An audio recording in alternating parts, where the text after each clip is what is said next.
आज हम लोग सेक्शन 9 से सेक्शन 14 तक कवर करने की कोशिश करेंगे। ये सारे ही सेक्शंस बहुत ही छोटे छोटे और सिंपल हैं, तो कवर अप हो जाएंगे। ठीक है, अब हम सेक्शन 9 से स्टार्ट करते हैं। सेक्शन 9 एक रेजिड्यूरी सेक्शन है, मतलब कोई भी ऐसा फैक्ट जो कि यूजली और सेक्शंस में रेलिवेंट नहीं होता है वो इस सेक्शन में फॉल कर जाता है। ठीक है, अब सेक्शन 9 कहता क्या है? सेक्शन 9 कहता है कि कोई भी ऐसा फैक्ट जो कि वैसे तो रेलिवेंट नहीं है, मतलब इसका और कोई कनेक्शन है ही नहीं फैक्ट इन इशू या रेलिवेंट फैक्ट से, पर ये रेलिवेंट हो जाएगा। क्यों? क्योंकि अब पहला पॉइंट ये कह रहा है कि अगर वो फैक्ट इनकंसिस्टेंट है फैक्ट इन इशू से या फिर रेलिवेंट फैक्ट से। अब इनकंसिस्टेंट का मतलब क्या है? यहाँ पे इनकंसिस्टेंट का मतलब ये है कि जब वो जो फैक्ट हम जिसको हम कह रहे हैं कि वो रेलिवेंट हो जाएगा वो, और फैक्ट इन इशू या फिर रेलिवेंट फैक्ट जब भी एक दूसरे से क्या है, जब भी कॉन्ट्रडिक्शन में है। जब भी किसी केस में ये क्वेश्चन हो कि क्या कोई अगर पर्टिकुलर एक सही है तो दूसरा सही हो ही नहीं सकता, और अगर दूसरा सही था तो पहला वाला फैक्ट तो सही हो ही नहीं सकता था। दोनों एक साथ सही नहीं हो सकते, ये समझिए। ठीक है, दोनों एक साथ गलत नहीं हो सकते, दोनों एक साथ सही नहीं हो सकते, इसी को इनकंसिस्टेंसी कहते हैं। ठीक है, करे मतलब अब इसको हम एग्जाम्पल से समझते हैं। ए एक्यूज्ड है बी के मर्डर का आगरा में, ठीक है, बट ए प्रूव करता है कि वो उस दिन एक मीटिंग में था अमेरिका में। अब क्योंकि वो प्रूव कर रहा है कि वो सेम टाइम पे एक मीटिंग में था अमेरिका में, जहाँ से आगरा आके मर्डर करना वॉज इम्पॉसिबल। ठीक है, इनकंसिस्टेंट है, बहुत ही इनकंसिस्टेंट है। अगर किसी मीटिंग में था, वो भी लोग थे, तो एक ही इंसान का दो जगह पे तो कोर्ट सेम समय पे प्रेजेंट होना बहुत ही है, इम्पॉसिबल उसका है, तो एग्जिस्टेंस वो हो कर रहा है, फैक्ट इसका रेलिवेंट मतलब हो है कि जाएगा। नॉर्मली ठीक है, अगर वो एक्ट अब ऐसे इसे होता ही हम है, प्ली तो ऑफ वो एलिबाई एक्ट भी भी कहते उसमें हो हैं। गया ठीक है, होगा। प्ली ऑफ एलिबाई मतलब जहाँ पे एक पर्सन ये प्रूव करे कि वो कहीं और था जब वो क्राइम हुआ। ठीक है, तो इसे प्ली ऑफ एलिबाई कहते हैं। और ये पर एक बात और भी याद रखने वाली बात है कि ये जो प्ली ऑफ एलिबाई है, दो इस सेक्शन में अपनी रेलेवेंसी ड्रॉ करता है। ठीक है, बट अगर कोई पर्सन, अगर एक्यूज्ड फेल हो जाए प्ली ऑफ एलिबाई प्रूव करने में, इसका मतलब ये नहीं है कि कोर्ट ये मतलब डिड्यूस कर लेगा कि हाँ वही एक्यूज्ड है। ठीक है, ये कंक्लूजन कभी भी ड्रॉ नहीं किया जाएगा अगर प्ली ऑफ एलिबाई प्रूफ ना हो पाए। पर अगर प्ली ऑफ एलिबाई प्रूफ हो जाए तो हाँ, वो जो है एक्यूज के फेवर में ज़रूर चला जाता है। अब हम लोग जो है सेक्शन 9 के ही सेकंड पॉइंट को देख लेते हैं, जो कि ये कह रहा है कोई भी ऐसा फैक्ट या तो जो खुद से ही या दूसरे फैक्ट के साथ मिलकर जो है फैक्ट इन इशू या रेलेवेंट जो फैक्ट है उसके एग्जिस्टेंस नॉन एग्जिस्टेंस को हाईली प्रोबेबल या इम्प्रोबेबल बना रहा है। ठीक है, अब हाईली प्रोबेबल और इम्प्रोबेबल का क्या मतलब है? अब इम्प्रोबेबल का मतलब ये है कि किसी होने की किसी चीज़ के होने का चांस जो है क्या है, बहुत कम है। इम्पॉसिबल पर नहीं है। ठीक है, वो नहीं हो सकता ऐसा नहीं है, पर बहुत कम चांस है। और हाईली प्रोबेबल बना रहा है, मतलब कि किसी चीज़ के होने का चांस बहुत ज़्यादा है। ठीक है, बट एग्जैक्टली हुआ ही है ऐसा भी नहीं है। अब इसको हम एग्जाम्पल से समझते हैं। ए जो है एक्यूज्ड है क्राइम का चेन्नई में जो कि हुआ है। ठीक है, और ए प्रूव करता है कि वो सेम डे पे लद्दाख में था। अब उसका जो लद्दाख में होने का जो फैक्ट है ना, वो जो है उसके क्राइम करने के फैक्ट को जो कि चेन्नई में है उसको हाईली इम्प्रोबेबल बना रहा है, क्योंकि बहुत कम चांस है कि वो इतनी जल्दी जो है लद्दाख जाएगा, बट इम्पॉसिबल नहीं है। ठीक है, अब हम सेक्शन 10 पे चलते हैं। सेक्शन 10 ये कहता है कि जहाँ पे भी कोई सूट है जो कि किस लिए फाइल किया गया है, कॉम्पनसेशन के लिए। ठीक है, और ऐसे केस में कोई भी ऐसा फैक्ट जो कि कोर्ट को इनेबल करे ये डिटरमाइन करने में कि क्या अमाउंट ऑफ कॉम्पनसेशन दिया जा सकता है, ऐसा फैक्ट रेलेवेंट हो जाएगा। ठीक है, अब ऐसे कौन से फैक्ट्स हो सकते हैं?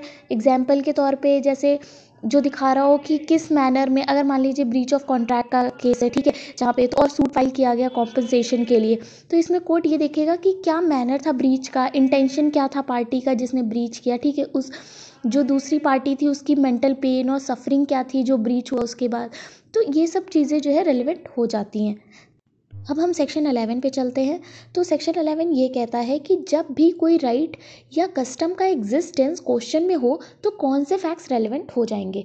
अब इसमें दो पॉइंट्स बताए गए। पहला है कि कोई भी ऐसा ट्रांजैक्शन जिसमें कि वो राइट या वो जो कस्टम जो कि क्वेश्चन में है वो क्रिएट किया गया था या फिर क्लेम किया गया था किसी से, या फिर मॉडिफाइड किया गया था, रिकॉग्नाइज था, असर्टेड था, डिनाइड था, या कोई ऐसा फैक्ट जो कि ये दिखाए कि उसका जो वो इनकंसिस्टेंट था उसके एग्जिस्टेंस से, तो वो भी रेलिवेंट हो जाएगा। सिमिलरली कोई भी पर्टिकुलर इंस्टेंस, ठीक है, वहाँ हमने ट्रांजेक्शन की बात की, ट्रांजेक्शन मतलब सीरीज ऑफ फैक्ट्स। ठीक है, ऐसा सीरीज ऑफ फैक्ट था। अब यहाँ पे कोई एक पर्टिकुलर वाक्य जहाँ पे भी वो राइट वो कस्टम क्या किया गया, क्लेम किया गया, रिकॉग्नाइज किया गया, एक्सरसाइज किया गया, ठीक है, या फिर उसके एग्जिस्टेंस को डिस्प्यूट में लाया गया, तो ऐसे फैक्ट्स भी रेलेवेंट हो जाएंगे। अब इसका एग्जाम्पल हम देख लेते हैं। कि क्या ए के पास राइट टू फिशरी है। तो पहला ऐसा फैक्ट, जैसे ए के पास एक डीड है जिसमें कि ये दिखा रहा है कि ए के एंसेस्टर्स पे वो राइट टू फिशरी जो है कन्फर की गई थी, तो ये फैक्ट रेलिवेंट हो जाएगा क्योंकि वो उसका क्रिएशन दिखा रहा है फैक्ट राइट का, ठीक है। सिमिलरली ए के फादर ने उसको राइट टू अपने फिशरी के राइट को मॉर्गेज किया था, ठीक है। यहाँ पे मॉर्गेज किया मतलब दूसरे ने उसको रिकॉग्नाइज किया, तो रिकॉग्निजेशन हो रहा है उनके राइट का, तो ये फैक्ट भी रेलिवेंट हो जाएगा। सिमिलरली उनके फादर को देखा गया था कि वो जो है राइट टू फिशरी एक दिन एक्सरसाइज कर रहे थे, ठीक है, तो ये भी फैक्ट रेलिवेंट हो जाएगा। या फिर एक दिन वो अपने ए के फादर जो है क्या कहते हैं अपना राइट एक्सरसाइज कर रहे थे और किसी ने उनके नेबर ने उनको रोक दिया, ठीक है, तो ये फैक्ट भी रेलिवेंट हो जाएगा। क्यों? क्योंकि यहाँ पे उनका फैक्ट जो है डिस्प्यूट में आ गया, ठीक है। अब हम सेक्शन 12 पे चलते हैं। तो सेक्शन 12 ये कह रहा है कि कोई भी ऐसा फैक्ट जो कि एग्जिस्टेंस हो करे, किसका, स्टेट ऑफ माइंड का, स्टेट ऑफ बॉडी का, या फिर कोई स्टेट ऑफ बॉडली फीलिंग का, तो फिर वो फैक्ट्स रेलेवेंट हो जाएंगे। बट ये फैक्ट्स रेलेवेंट कब होंगे, मतलब किसी सूट में जब कोई स्टेट ऑफ माइंड क्वेश्चन में हो, या फिर स्टेट ऑफ बॉडी, या फिर स्टेट ऑफ बॉडली फीलिंग, ये तीनों में से कोई भी फैक्ट जब क्वेश्चन में होगा, मतलब फैक्ट इन इशू होगा, तो फिर कोई भी ऐसा फैक्ट जो कि इसका एग्जिस्टेंस शो कर रहा होगा कि हाँ ये स्टेट ऑफ माइंड एग्जिस्ट कर रहा था, तो वो रेलेवेंट हो जाएगा। या फिर स्टेट ऑफ बॉडी एग्जिस्ट कर रहा था, तो वो भी रेलेवेंट हो जाएगा। या कोई भी state of bodily feeling exist कर रही थी, तो वो फैक्ट उस सूट में रेलेवेंट हो जाएगा, ठीक है। मतलब अगर आप ऊपर ऊपर से पढ़ेंगे तो सेक्शन 12 तो सिर्फ ये कह रहा है कि कोई भी ऐसा फैक्ट जो कि एग्जिस्टेंस शो कर रहा है स्टेट ऑफ माइंड, बॉडी और बॉडली फीलिंग, तो वो रेलेवेंट हो जाएगा। बट ये नहीं बता रहा है कि ऐसा फैक्ट जो कि तब कब रेलेवेंट होगा, उसी सूट में रेलेवेंट होगा जहाँ पे कि ये स्टेट ऑफ माइंड या बॉडी या बॉडली फीलिंग जो है क्वेश्चन में हो, ठीक है।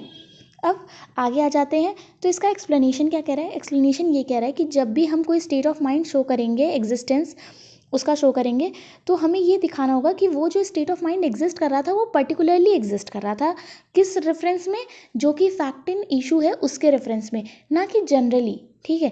अब इसका एग्जाम्पल क्या है, इसका एग्जाम्पल है कि ए जो है एक्यूज्ड है बी के मर्डर का, ठीक है, बाय शूटिंग, ठीक है। अब तो ऐसा फैक्ट जो कि ये दिखाए कि वो पहले भी जो है उस पर शूट कर चुका था, ठीक है, तो ये उसका इंटेंशन दिखाता है कि वो उसको मारना चाहता था।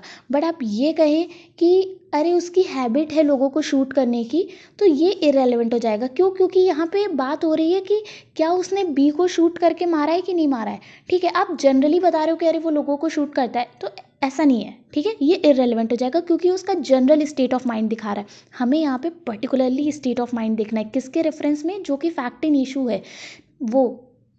अब हम जो है सेक्शन 12 के एक्सप्लेनेशन 2 पे चलते हैं, जो कि ये कहता है कि अगर किसी एक्यूज का प्रीवियस कमीशन, ठीक है, प्रीवियस कमीशन जो है रेलेवेंट होगा कि अगर उसने उस ऑफेंस को पहले भी किया है, ये रेलेवेंट है, तो वो पहले भी इस ऑफेंस के लिए कन्विक्ट हो चुका है, प्रीवियस कन्विक्शन भी रेलेवेंट हो जाएगा, ठीक है। ये बहुत सिंपल सी बात है, इसमें कुछ भी एक्सप्लेन करने जैसा नहीं है। किसी भी सूट में अगर किसी पर्सन कोई एक्यूज्ड है, उसका previous commission of the offence relevant है, तो वो पहले कन्विक्ट भी हो चुका है, ये भी रेलेवेंट हो जाएगा। अब हम सेक्शन 13 पे चलते हैं।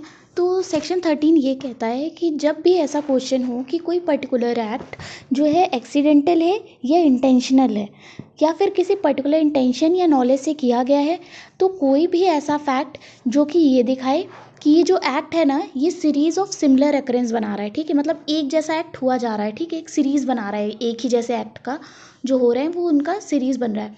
और दूसरा कि सेम पर्सन, मतलब एक ही पर्सन वो सारे एक्ट्स में क्या है, कॉमन है, ठीक है। आप ये याद रखिएगा, सेक्शन 13 में 2 पॉइंट बहुत कॉमन है। पहला, एक सीरीज ऑफ सिमिलर अकरेंस बन रहा है। दूसरा, एक ही पर्सन सेम एक्ट में, सारे जो एक्ट्स हैं उनमें कॉमन है, तो वो जो है फैक्ट रेलेवेंट हो जाएगा, ठीक है।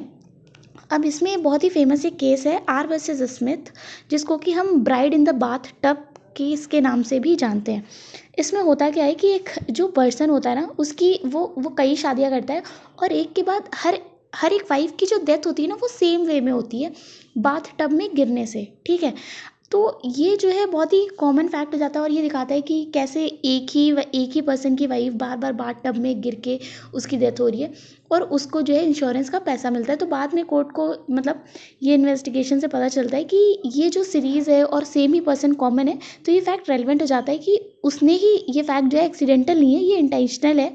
और ये क्यों कर रहा होता है, मोटिव क्या होता है कि इंश्योरेंस के पैसे के लिए। अब हम सेक्शन 14 पे चलते हैं। तो सेक्शन 14 ये कहता है कि जब भी कोर्ट के सामने किसी सूट में ये क्वेश्चन हो कि क्या कोई पर्टिकुलर एक्ट हुआ है या नहीं हुआ है, तो फिर अगर कोई भी ऐसा फैक्ट जो कि ये शो करे कि कोई एग्जिस्टेंस शो करे कोर्स ऑफ बिजनेस का। अब कोर्स ऑफ बिजनेस मतलब किसी एक एक्ट को करने का तरीका, ठीक है। कोई कोर्स ऑफ बिजनेस है, उसमें छोटे छोटे कई एक्ट होते हैं, ठीक है। तो वो ये दिखा रहा है कि वो कोर्स ऑफ बिजनेस हुआ है, ठीक है, वो सारे छोटे छोटे एक्ट हुए हैं, तो उसमें वो जो एक्ट था ना वो भी इंक्लूडेड था। तो कोर्ट ये मान लेगी कि जब वो सारे एक्ट हुए हैं तो ये भी हुआ ही होगा। बेसिकली ये सेक्शन जो है एक प्रिजम्पशन ड्रॉ करने को कहता है कि कोई एक्ट जो कि क्वेश्चन में था वो हुआ ही होगा, ये हम मान लेंगे जब जो कोर्स ऑफ बिजनेस है वो प्रूव हो जाए, ठीक है, जिसमें कि वो एक्ट लाई करता है। अगर वो कोर्स ऑफ बिजनेस प्रूव हो गया तो हम मान लेंगे कि अगर उसका वो एक्ट भी उसमें फॉल करता है तो वो एक्ट भी हुआ ही होगा। अब इसका एक इलस्ट्रेशन देखते हैं। कोर्ट के सामने क्वेश्चन ये है कि क्या ए के पास एक लेटर पहुंचा या नहीं पहुंचा। तो फैक्ट ये प्रूव करता है कि वो जो लेटर था ना वो पोस्ट किया ही गया था और जो है वो लेटर वापस भी नहीं आया है, ठीक है। तो अब लेटर वापस भी नहीं आया तो ये प्रिजम्पशन होगा कि वो लेटर डिलीवर हो ही गया होगा। आई होप कि आप ये सारे ही सेक्शन समझ गए होंगे और प्लीज़ आप इन सब के इलस्ट्रेशंस देख लीजिएगा, ठीक है। और इलस्ट्रेशंस में अगर कोई भी इलस्ट्रेशन ना समझ में आए तो आप कमेंट कर सकते हैं, मैं किसी भी वीडियो में उसको डिस्कस कर लूँगी।